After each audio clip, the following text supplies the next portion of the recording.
Tanong, gusto ba talaga ng Diyos patayin si Isaac?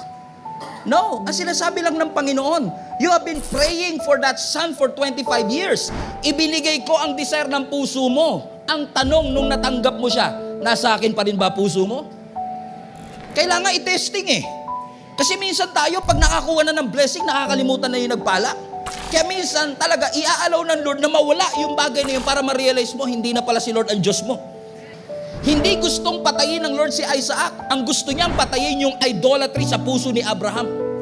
Tingin niyo ba talaga ang Diyos natin, kailangan niya ang pera natin? No, gustong patayin ng Lord yung idolatry ng mammon sa ating puso. Gusto ng Lord tanggalin yung ating love for money. After all, ang sabi ng Scripture, the root of all evil is the love. Basahin niyo yung Bible, the love, hindi naman money. Hindi masama ang money. Yung love of money, yung greediness, yung kasakiman, yun yung ugat ng lahat ng kasamaan.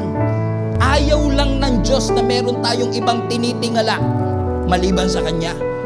God is a jealous God.